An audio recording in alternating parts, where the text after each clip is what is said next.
ഇന്ന് നമുക്ക് വളരെ എളുപ്പത്തിൽ കുട്ടികൾക്കും ഏറെ ഇഷ്ടപ്പെടുന്ന ഹെൽത്തിയായ ഒരു സ്വീറ്റ് ഉണ്ടാക്കാം. ഗ്രീൻ പ്ലേറ്റ് കിച്ചൻ്റെ മറ്റൊരു വീഡിയോയിലേക്ക് ഏവർക്കും സ്വാഗതം. ആദ്യം ലഡുവിനാവശ്യമായ അവൽ ചെറുതായിട്ടൊന്ന് വറുത്തെടുക്കാം. ചുവന്ന തവിടുള്ള കട്ടിയുള്ള 2 കപ്പ് അവലാണ് ഞാൻ എടുത്തിട്ടുള്ളത്. അവലിന് ചെറുതായിട്ടൊരു മുരിഞ്ഞ മണം വന്നു തുടങ്ങുമ്പോൾ കരിഞ്ഞു പോകാതെ വേറൊരു പാത്രത്തിലേക്ക് മാറ്റാം. അവൽ തണുക്കുമ്പോഴേക്കും ശർക്കരപ്പാനി ഉണ്ടാക്കാനായി ഒരു പാനിലേക്ക് 1/2 കപ്പ് വെള്ളം ഒഴിക്കാം. ഇതിലേക്ക് 1 കപ്പ് ഉണ്ട ശർക്കര ഇടാം. ശർക്കര നന്നായി തിളച്ച് കുറുകി വരുമ്പോൾ ഇത് വാങ്ങി വെക്കാം. ഇപ്പോൾ അവൽ നല്ലപോലെ തണുത്തിട്ടുണ്ട്. ഇനി അവലും അതിനോടൊപ്പം തൊലി കളഞ്ഞ വറുത്ത കപ്പലണ്ടി കൂടി ചേർത്ത് പൊടിച്ചെടുക്കാം. ഒരുപാട് അങ്ങ് പൊടിഞ്ഞു പോകാതെ ഇതുപോലെ ചെറിയ തരിയായിട്ടാണ് പൊടിച്ചെടുക്കേണ്ടത്. അടുത്തതായി നമുക്കൊരു കടായിലേക്ക് 1 ടേബിൾ സ്പൂൺ നെയ്യ് ഒഴിക്കാം. നെയ്യ് ചൂടാകുമ്പോൾ 1/2 കപ്പ് തേങ്ങ തിരുമിയത് ചേർക്കാം.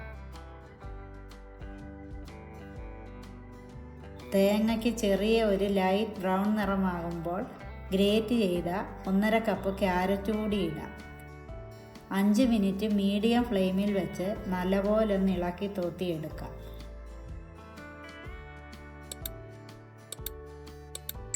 ക്യാരറ്റ് ഒന്ന് വെന്ത് വരുമ്പോൾ നേരത്തെ തയ്യാറാക്കി വെച്ച ശർക്കര പാനി കൂടി അരിച്ചൊഴിക്കാം. ഇനി ഇതെല്ലാം കൂടി ഒന്ന് ഇളക്കി മിക്സ് ചെയ്യുക. ശർക്കര തിളച്ച് വരുമ്പോൾ 1 ടീസ്പൂൺ ഏലക്കാപ്പൊടിയും കൂടി ചേർത്ത് സ്റ്റൗ ഓഫ് ചെയ്യുക. ഇനി പൊടിച്ചു വെച്ച അവലും വറുത്ത് വെച്ച കുറച്ച് നട്ട്സും 1 ടേബിൾ സ്പൂൺ നെയ്യും കൂടി ചേർത്ത് നല്ലപോലെ ഒന്ന് ഇളക്കി യോജിപ്പിക്കാം. ഇനി ഇത് കൈവച്ച് ഉരുട്ടാൻ പാകമാകും വരെ ഒന്ന് മാറ്റി വെക്കാം. ഇപ്പോൾ ഉരുട്ടാൻ പാകമായിട്ടുണ്ട്. ഇനി ഇത് ചെറു ചൂടോടുകൂടി ഉരുളകളാക്കി എടുക്കാം.